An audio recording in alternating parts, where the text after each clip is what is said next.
Okay, so today we are messing around with a 2010 Chevy Cobalt. I wanted to make a video on this car because it has a problem that took us a little while to find, and it's a common problem that you should look for if you have this drivability concern. The drivability concern we have with this car is it came in for a transmission concern. It was going into fail-safe, not shifting right, shifting hard, taking off in the wrong gear. Also had an intermittent no start. You would turn the key to the start position, nothing would happen. In addition to that, sometimes it would start, but when it started, the tachometer or the instrument cluster was pretty much dead. It wouldn't do anything. So let me tell you what we found with this thing. The first thing we did, it was a scan on it. And you can see our pre-scanned vehicle system report. And these are all the codes it had right here. A bunch of engine codes, and it also has some transmission codes too, which explain the fail-safe that it may have been going into. Now, one thing about this type of car is you want to look at the wire harness right at the transmission section because it's a little tight there and it can rub against some of the engine components and it can rub holes in the wires. And that's exactly what happened on this one. However, that wasn't the whole problem. But I will show you where the wire harness gets tight. You just kind of look down right through here and you can see we've already repaired the wire harness right there. We've taped it up nice and pretty.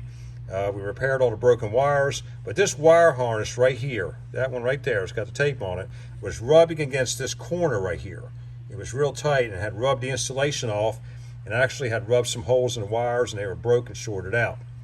So we fixed that and we thought we had it going, but guess what? You know, in this business, you never know. It still wasn't fixed. So we kept doing some research on this thing, and the next thing we found was a grounding problem, which is, you know, if you have a weird electrical problem, always remember grounds, because grounds over time, 12-year-old car, got some miles on it, they get corroded, they get old, they lose connection, and they get weird intermittent problems. So this car has a problem on ground called G105. Now where's that at on the car? Let me show you. Ground G105 is right down there. You can see we've already made the repair on it. But it's a ground. It's right underneath the radiator hose. You see that brass thing? That's what we use to fix it with. Now it bolts right to the transmission right there. And that thing gets corroded and gets bad connections and it'll give a problem. Now once we repaired the ground, everything worked beautiful, like the car's brand new. It starts up every time, drives good. The tachometer and instrument cluster are working. So ground G105. Now this is what the ground looked like to come off of it right here.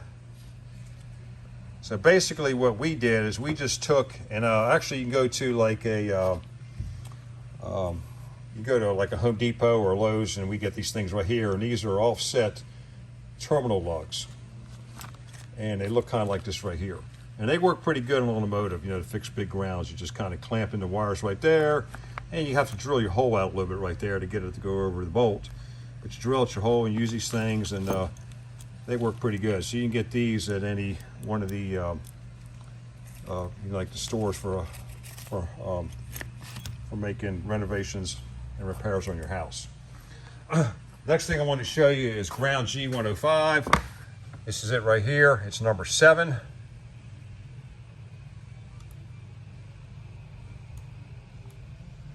Ground G105, and that's the one that gives a problem. And like you can see it's right there underneath the main wire harness on the transmission where I showed you. So making the repairs to the wire harness that had some damage from where they were touching the engine, and then also repairing or replacing the connection for ground G105. That was the main problem that fixed this car.